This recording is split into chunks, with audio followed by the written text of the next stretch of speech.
Okay, so as I started to say, when we did analysis of variance, which was the last major form of analysis we were dealing with, what we're interested in is how does this variable account for a change in this other variable? How does this independent variable account for a change in the dependent variable?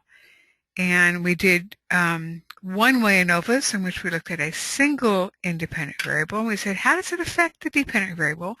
And then we also did factorial analysis in which we said, well, how about if we add another independent variable? So how does this independent variable by itself impact the dependent variable? And how does this second independent variable impact the dependent variable? And how much together do they impact the dependent variable? So that was the overriding kind of question that we were asking with analysis of variance. Pardon me. Now, analysis of covariance complicates things a little bit because it basically asks, well, what if in addition to these two variables, and I'm just going to make, just go back to one of the assignments that we had in the past where we had age and we had gender as independent variables, and we were looking at them as they related to income.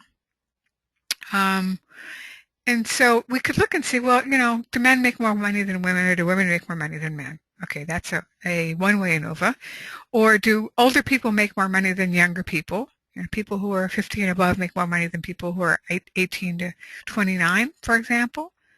That's a second independent variable. Or we could say, well, it's probably some combination. Maybe older men and middle-aged women make the same amount, but older men make more than younger men, and older women make more than younger women. So maybe it's some kind of combined effect, an interaction between those things.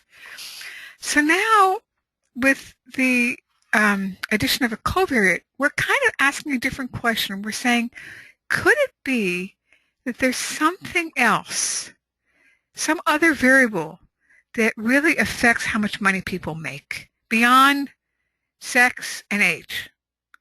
And we're not interested in studying that other variable, whatever it might be, but we're interested in controlling it and saying, well, what if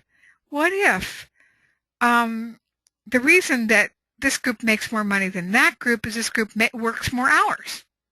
So we introduce a covariate, another variable that basically says, the reason we're getting the results we're getting is not because of the variables we're interested in, gender and age, but how long somebody works. I mean, it makes perfect sense that if somebody works more hours, they're going to make more money.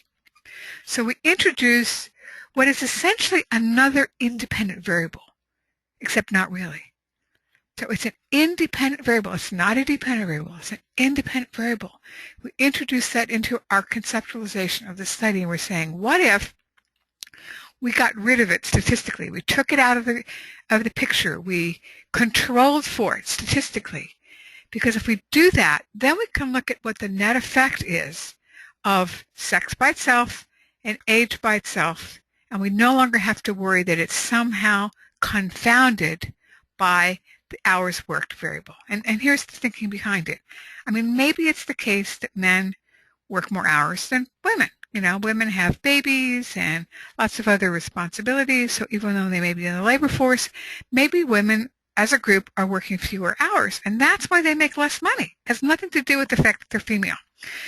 And if that's so, and we don't look at the hours worked and we just look at sex as the variable, and we compare the men to the women, we're going to say, aha, the reason the men make more money than the women is because of their malehood. And, we've got a bias in society, and men make more money than women, and that's it. Well, what if instead what really happens is that men work more hours, and because they work more hours, they make more money? That seems like a perfectly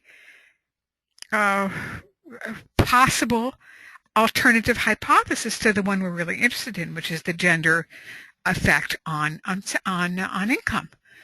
So that would be a circumstance in which we do analysis of covariance. We're taking another variable which is a kind of independent variable, not one we're really interested in, but one we want to control, statistically get rid of so we can observe what the net effect is of the variables we are interested in, sex and age, on the dependent variable that we are interested in, which is income.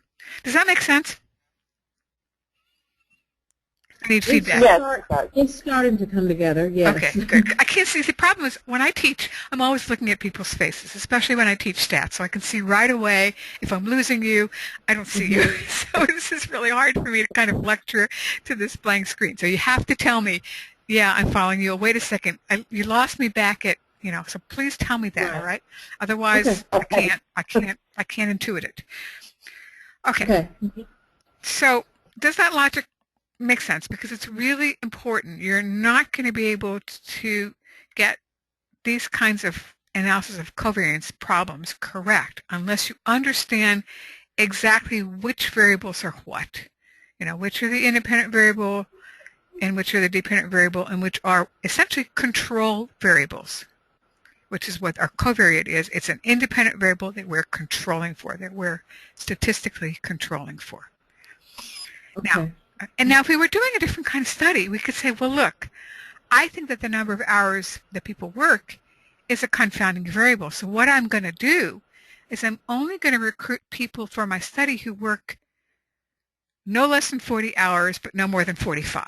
So there's a relatively narrow range of hours. And so in that way, I get rid of, methodologically, that other variable as a confounding variable. And I can do that, but that's pretty hard because it might mean that if I do that, I will have fewer people to draw from. So a lot of the times we don't do that. We don't control for it by only picking people that have the specific characteristics we want, but rather we plug that other variable into our analysis and analysis of covariance.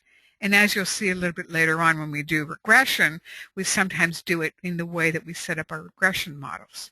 So back to covariance, because I don't want to confuse you yet with regression. In this particular case, the covariate is another kind of independent variable, and it is one we want to control for. So when you do explore and you're looking at your data, you want to think of that covariate as an independent variable. And you put it in your histograms and in your plots and whatever else you do as if it were another independent variable, not as if it were a dependent variable. Or maybe you don't even really look at it that clearly because really it's going to be removed statistically in the analysis, but for sure you don't want to think of it as another dependent measure.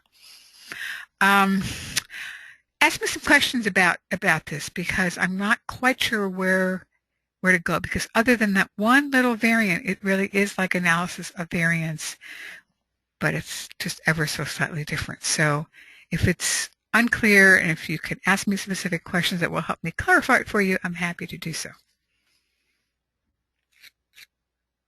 I don't know. I think for me, maybe if are you looking at specifically the assignment 5? That's what you're talking about? Well, I actually was talking about it in the context of assignment 5 because you've just done it, and yeah.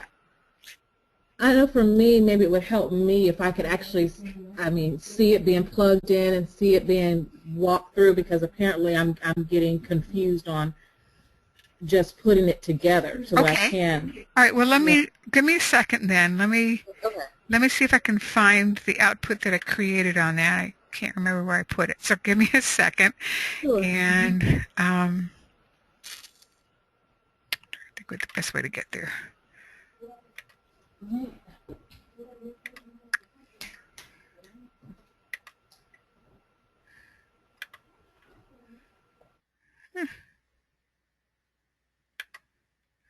Okay.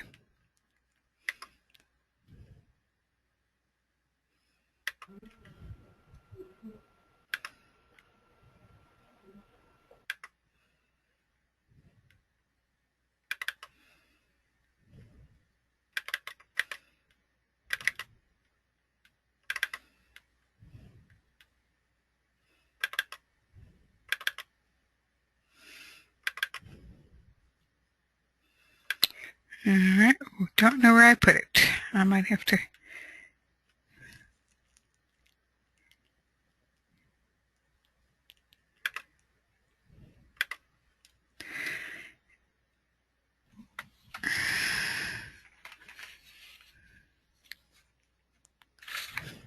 Sorry, guys. Just, I thought I had some output saved somewhere, but I'm not finding it, so I may have to go back and recreate it, which is going to be a little tougher. And especially since assignment 5. Oh, God. Hold on just 1 second.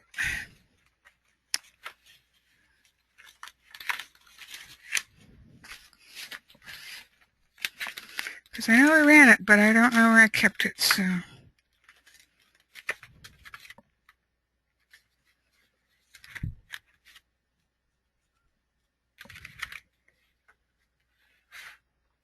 Well, you know what it can do? Because I think I had it with assignments. I think I have some data in assignment 6, which was also, yes. That's, I'm getting confused which output. But I think I've got the data for assignment 6 that we can possibly work with. And even though it's not exactly the same data, it's another analysis of covariance, which, as it turns out, you're not going to have to do. But I think that will be better than my futzing around trying to find something and possibly confusing you more that way. I don't want to do that. Where did I put the data for this?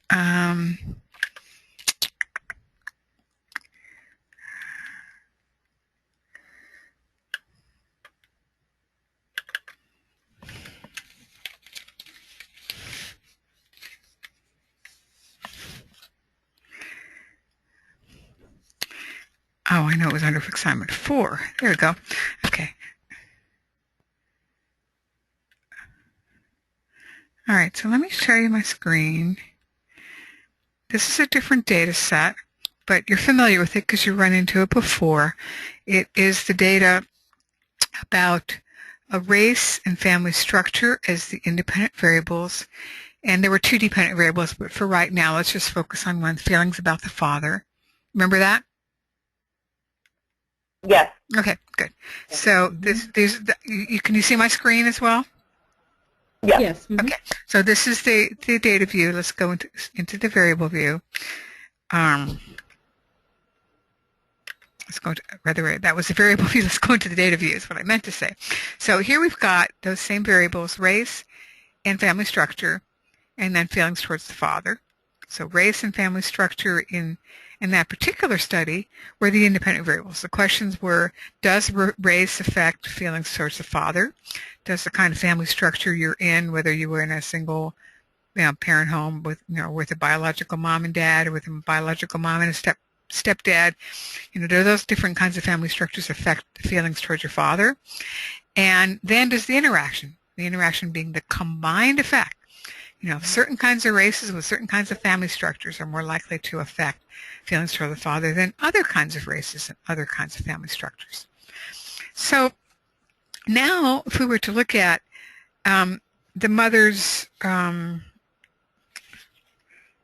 was this described? Let me go back to the variable view for 1 second, because I never remember what this is called. So this is the mother's support. Okay, so this is, so what if instead of just the race of somebody affecting their feelings about their father, or their family structure, or the combination of the two affecting the feelings of the father, what if how the mother behaved vis-a-vis the relationship between the adult child and the father was a factor here? And what if, in fact, it turns out that mothers are more supportive in certain kinds of family structures than in others? I mean, it makes sense to me that mom will be a whole lot more supportive of your relationship with your dad if your mom and your dad are in an intact family than if mom is remarried, or than if mom is, a single parent and stressing and having a very difficult time because dad has disappeared or isn't paying alimony or what have you. So what if the mother's support for the relationship between the adult child and the father is really what helps us understand how the adult child feels about the father? That makes sense? That it might? Yes. Okay, so this will be a typical situation where we want to do analysis of covariance. Now, maybe, as I said earlier, we could just pick people who have said to us, yes, my mother is very supportive of my having a relationship relationship with my father. And if we do that, then we don't need to worry about that variable as a confounding variable. Confounding variable meaning it will confound what the relationship is between the independent variables we're studying and the dependent variable we're interested in. So if we could just go out and just, first thing we'd ask people is, does your mom support your relationship with your dad? And those that said yes, we'd say, okay, will you be in my study? And those that said no, we'd say, sorry, you can't be in my study. So that's one thing we could do. Or what we could do is we could measure the amount of support that mom has for this relationship, and we could statistically control for it. And that is what we would do in analysis of covariance. So I'm going to let you guys walk me through this. So if I wanted to do an analysis of covariance, now there are a lot of preliminary steps that we're just not even going to go through. All the explore steps. There is a step in which we look to see whether the relationship is an important one in sorry, I just got myself confused. Is an important one in to look at, essentially. And so we're going to skip all those steps, and we're just going to go directly to, if that's okay with you, if that's what you'd like to see, we're just going to go directly to what we might do if we were going to run this particular analysis of covariance. So if you look on the M&B book on page 115, there are all these preliminary steps that we go through, and some of them are the same old preliminary steps that we've gone through with analysis of variance throughout this process. We've done explore, we've looked for outliers, we've looked for, we've done histograms, we've done possibly stem and leaf plots, we've looked at the distribution, we've looked to see whether the distribution was skewed, and if so, in what direction. We looked for the normality of the data through plots, through Levine's test, through the two tests, I can't think of the name now, that look at the normality of the data, and we would do all of that. We would also look to see the homogeneity of the regression slopes, and essentially, and I'll show you in a second. I'll show you that without doing this. I may not be able to show you that right now, but you would look to see whether there's an interaction between the mother's support for the relationship and the variables of interest, the race and the family structure one. And you would do that in a preliminary analysis of covariance, which is described on page 115 step by step as to how you do it and what you put where. But in terms of the overall ANCOVA, once you've done all this preliminary stuff and you're pretty convinced that the outliers are not a problem and that the missing values are not a problem and the data are not too horribly skewed and don't need to be transformed, then doing the analysis of covariance is really quite simple, in that you would do it using the very same general linear model univariate ANOVA thing that we would do. And your dependent variable would be what?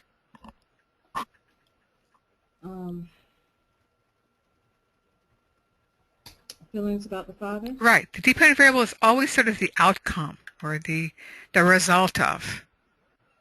And I think of it, when you do your tax return, your dependents are people that are the result of a relationship that you have with a spouse or somebody else, okay? And what would be the independent variable or variables?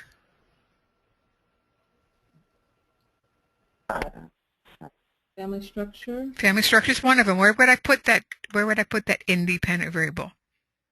And fixed factors. Fixed factors, right? And what's another independent variable that we might want to look at?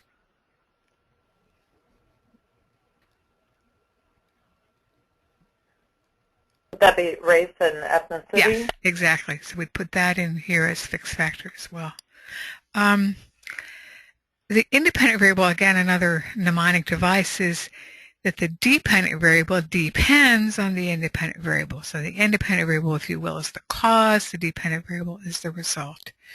The dependent variable follows the independent variable. Okay.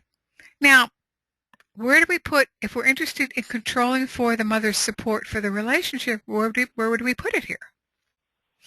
If we put it, yeah, go ahead. Oh, I was going to say that would be the covariate, right? Right. I mean, if we just put it here under fixed factor, which we could, although, you know, it's not, it's more of a random factor, but I won't go into why that is right now. You know, we're gonna really get ourselves confused. If, on the other hand, we put it as a dependent variable, yeah, we can look at the relationship between family structure and race and mother's support for the relationship with the dad, but that's not really what we want to know. We want to kind of get rid of this. We want to control for it. So the covariate is what we're controlling for because we think it co-varies with, it goes along with either family structure or race or both and confuses the picture. Okay. If that makes any sense. It does. Okay. So in terms of the model, you have choices. No, just leave that the way it is. And in terms of options, you always want to look at the options. So we always want to have the descriptive stats, the effect sizes, and the homogeneity tests. We want to have means for all of these guys.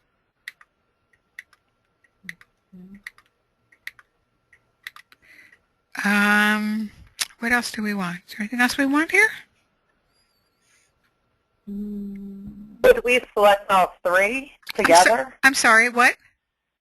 Would we select all three of them together? Which is all three of them? I'm sorry. If you did the family status, race, family status, race, and if you did all them together, or is that what overall is? No, what this is looking at here, these means will be the means for family status. So you'll see what the mean is for the biological mom and the biological dad, or the biological mom and the stepdad, the biological mom by herself, and you'll see what the means are on the dependent variable. So with feelings towards the dad. Okay, and ditto with race. So you'll see, you know, white, non-Hispanic, African American, Asian American, blah blah blah. You'll see the means. Again, the means will be the mean score for feelings towards dad. Okay. And then the family structure by race is the interaction, the combined effect. Got it. So you get the mean for the white, non-Hispanic. People living in an intact family, the white non-Hispanic people living in a family with a biological mom and a stepdad, and blah, blah, blah. And then you'll have the Asian Americans in intact families and blah, blah, blah. All the different permutations of that particular thing. Okay, and the descriptive statistics that you're going to have, the means, the standard deviations will be the means and standard deviations are the feelings towards dad, but broken down by these subgroups. Okay. Okay? With me, everybody? Okay. So now we're going to click on continue. What else might we want to do? Plots. We could do plots. I'm not sure what kinds of plots we particularly want here. I mean, I probably would want to do that under plots. I might want to do the plots earlier as part of my Explore thing. So maybe I'm not going to do plots. I'm just going to do nothing here.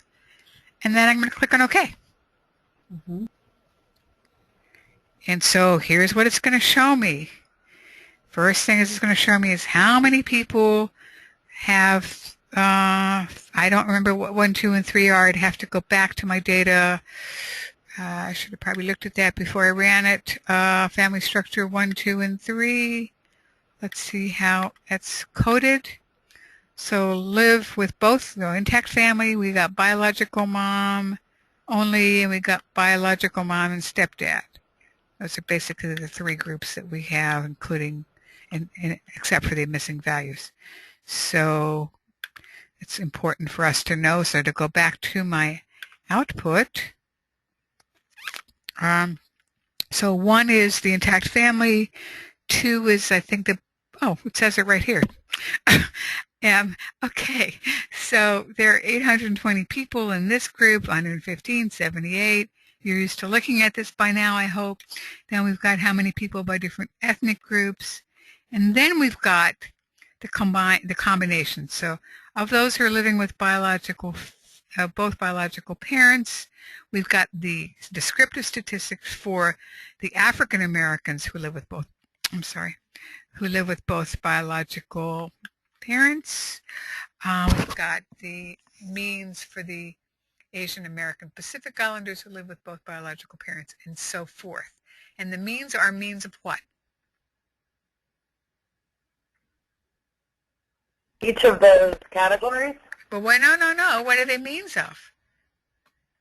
I mean, if the African Americans who live with both biological parents have 53.3, I'm going to round it 3.4, and Asian Americans have 53.14, it's 53.14 of what? What's the dependent variable? Oh, the feelings about father. Yeah, exactly. So it's important to always keep in mind, what are my variables? What am I measuring? Because otherwise you can't possibly do these assignments. It doesn't make sense. You have to be able to translate this into something concrete, which is really why I'm always saying to you, what's the hypothesis? I really want you to think these aren't magic numbers. These are intended to help you answer very practical questions that you might study for your dissertation, or that you might read about in a journal, or that you just might want to know about. So always keep in mind, and if you don't, think about it. Well, what is it? What's it a mean of? Well, it's a mean of, and look up here. It says dependent variable, feelings about the father skill. What if I don't remember? There it is, right in front of me. So the printouts are set up in a really, I'm sorry, I went too far, a really logical manner.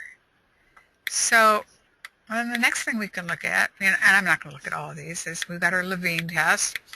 And you're used to looking at this. Remember, what does it tell you? What does the Levene test tell you? What do you notice when you look at this?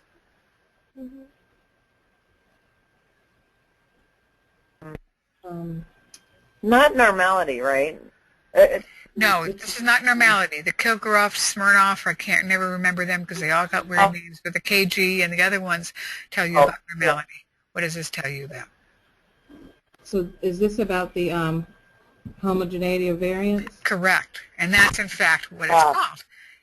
Variances. Okay? And it tests the null hypothesis. It tells you right here that the error variance of the dependent variable is equal across groups. So, and it's significant. What does that mean?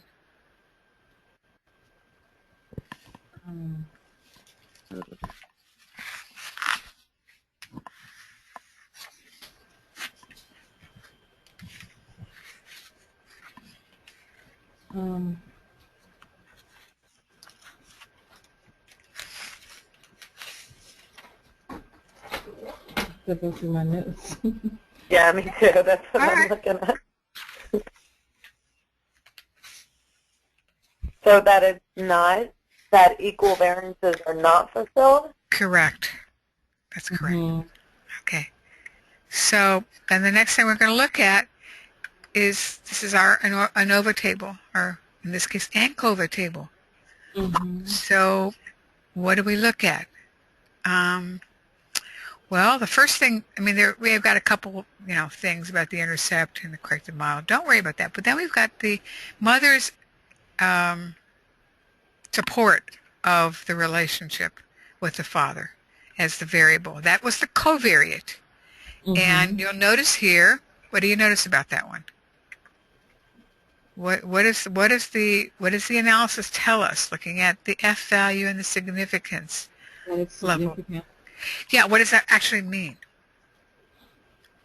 I mean, practically speaking, if there's a significant effect due to the mother's support of the relationship with the dad, what does that mean?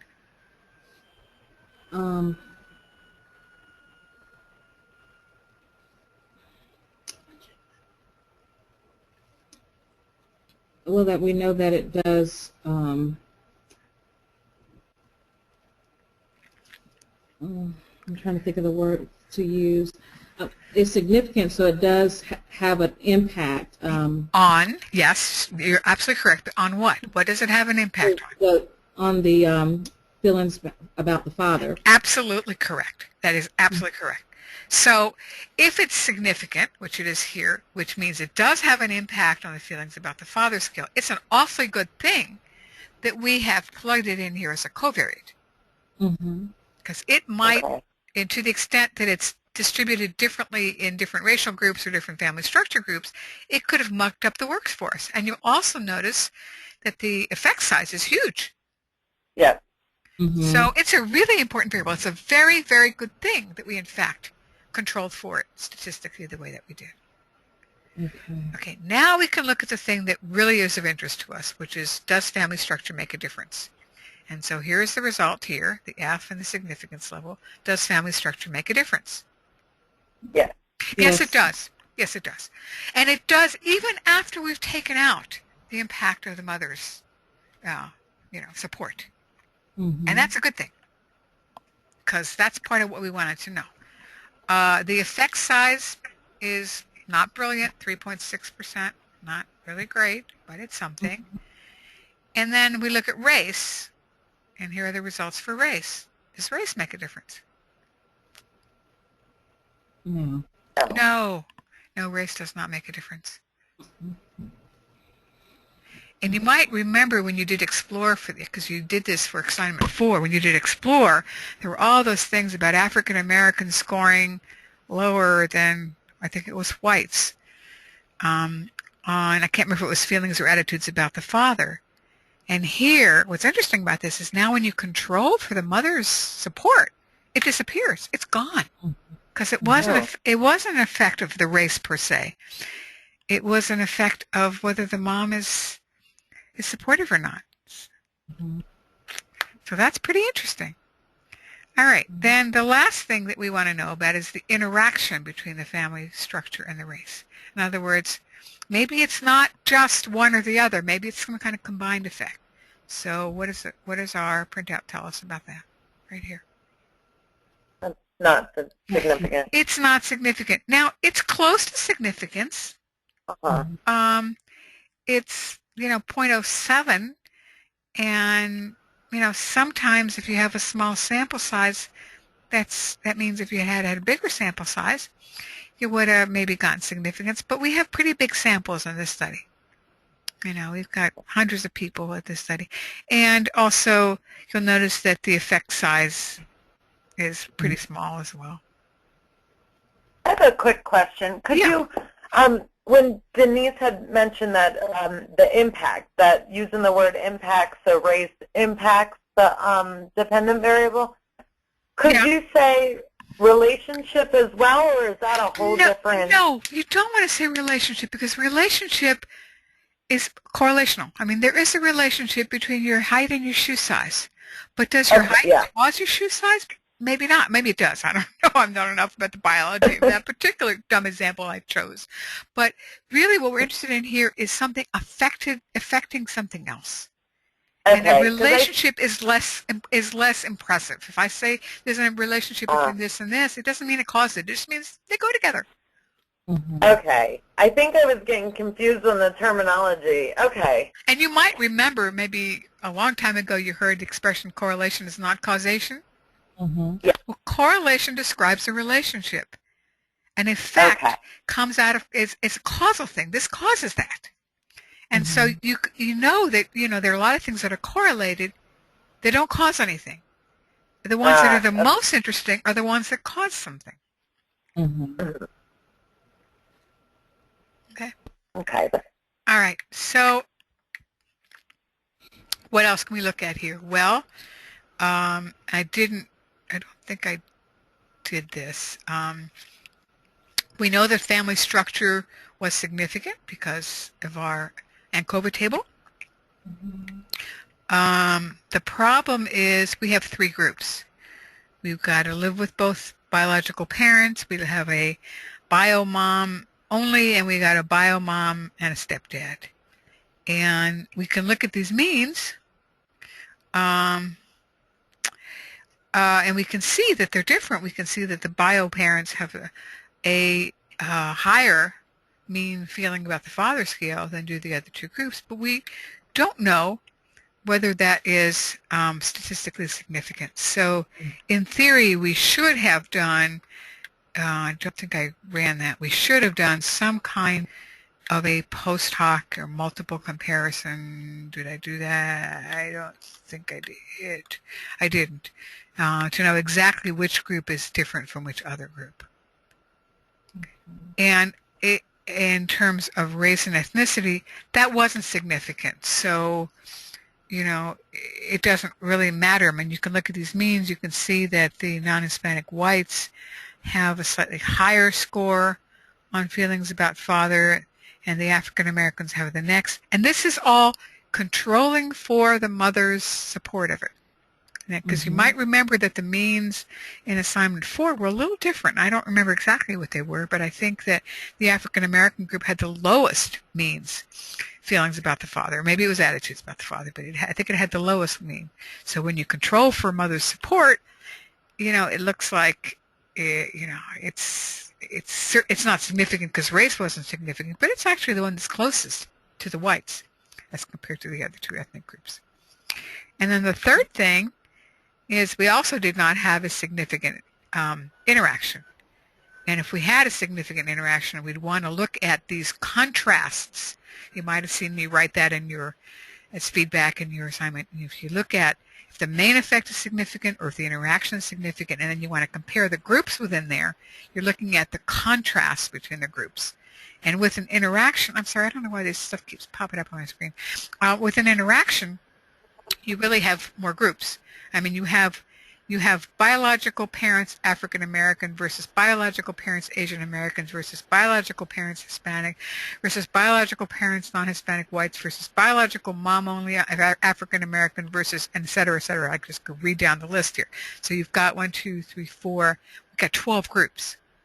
And if the if the interaction of family structure and race was significant, which is not, but if it was significant, all that means is at least 2 groups are different from each other. Doesn't tell us which one, doesn't tell us how many more than 2, doesn't tell us anything. And that's why we have to do some kind of a post hoc or multiple comparison. Ditto up here. We had a significant main effect due to family structure. It tells us that at least 2 groups are different from each other. Doesn't tell us which ones. I mean, we can eyeball it and say, whoops, I'm sorry. That probably, let me go back and find this. Sorry. I have a really crummy computer in the sense that it does stuff to me all the time. This is something I did before. Okay. So we can tell by looking at this that obviously the feelings about the father scale are higher for people that live with their bio parents. But we don't know if that's a significant difference. I mean, we know that 2 groups are different, so probably that group is different from at least one of the others. Is it different from both the bio mom only and the bio mom and stepdad? Or is it only a significant difference with the bio mom and stepdad, but not the bio mom only?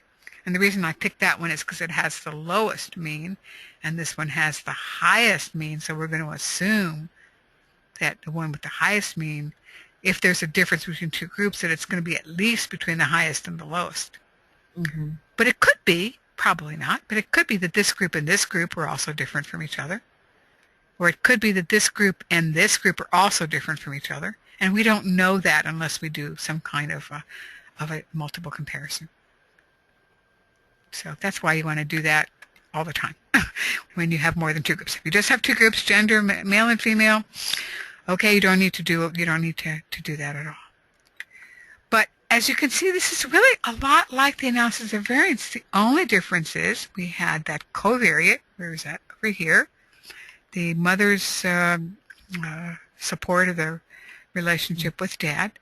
And once we took care of it by putting it into our analysis as a covariate, then we can look at the impact of the remaining variables, the ones we really wanted to study, having taken out the effect of mother's support.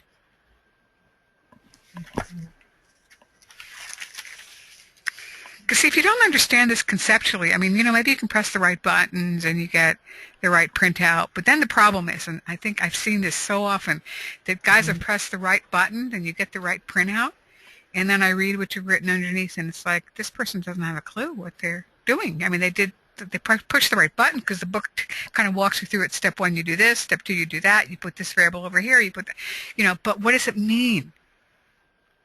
And that's the important part is what does it mean? Because otherwise, the next time you get data and it's not the exact same data, you're going to go, I don't know what this means.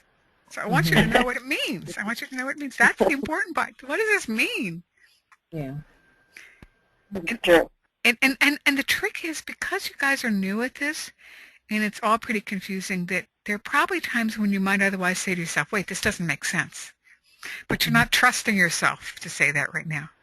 Like, I think it was Denise who sent me an email saying, oh, yeah, I thought I had too much, output here.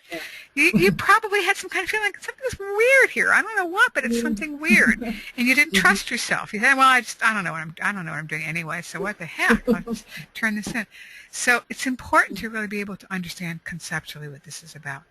And the next office hour, I'm going to start doing some of the same kind of conceptual stuff about regression analysis, because I really want you to get what it's about before you get in there and start printing out stuff, Yeah. With SPSS is great, but it's garbage in, garbage out, You Sure. can get output on anything you want. If it doesn't make sense, it's not a good thing. Okay.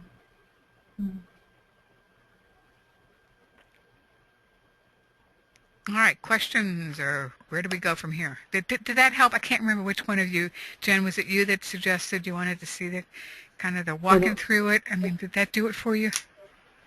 Yes, it certainly did. And I think another part that you inadvertently explained that you made a comment on my assignment 5 about I had noted that something wasn't, how is it worded? Let me pull up my assignment. It was in regard, the question was, does the covariant significantly influence the dependent variable? And I had said no, yet it was significant, but I think I was confused seeing that the effect size was so small. No, the effect size is huge here. Look at this. Oh, no, this was another one. Okay, this is the other data. I'm sorry, I forgot. Yes. You're right. No, it's okay. It was effect size of, I have it here, 0.036. Yeah, and it's a very modest effect size. But notice that for family, on these data, for family structure, that was a significant main effect, and it also had 0.36. So it's a small effect size.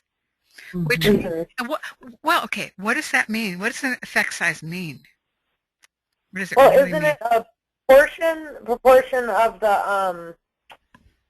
the variance? That's what I had noted. Well, it kind of is, and in other words, it's saying that that how much of an impact does that variable have on the dependent variable?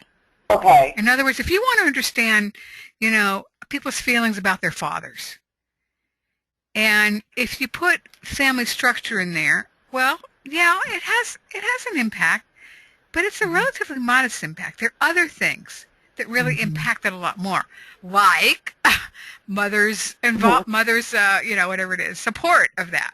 That is a really big one. So if mom says, your dad's a great guy, I'm so glad you and your dad, even though we're divorced, I'm so glad you and your dad have such a great relationship. That's really powerful. And if mom says, your dad is an SOB, he never sent me those alimony checks and da-da-da-da. Yeah, it's going to be really impactful. Or if you've stayed together, if they've stayed together. I mean, maybe we got an intact biological family and the mom's always grousing, but your daddy's no good, Nick. He just sits on the couch and drinks his beer in his T-shirt and watches TV. I mean, what do you think that's going to do to the kids' feelings about the dad? I mean, so if you think about it that way. So you're right. That small effect size means that this thing can be significant, but in terms of what are the things that help us understand who's going to have good feelings about dad and who's not, it's probably a small piece of it. There are other things that are much more important. So if I'm going to do a study and let's say I want to understand, I've decided it's really important for kids to feel really great about their fathers, and so I want to know what can we do to increase kids' good feelings about their dads. And so I'm going to develop a study in which I'm going to look at a bunch of things that I think affect feelings towards Dad.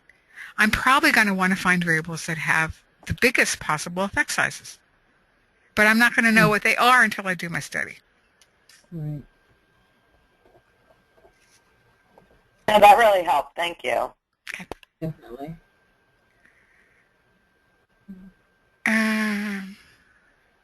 What else can we talk about? So I don't remember now who's got to redo or who's not got to redo, but hopefully this will help you. If you do have to redo, it'll help you with that. And as per usual, Robin's available. I'm going to be, next Monday, I'm going to be calling you guys from Towson, Maryland, hopefully.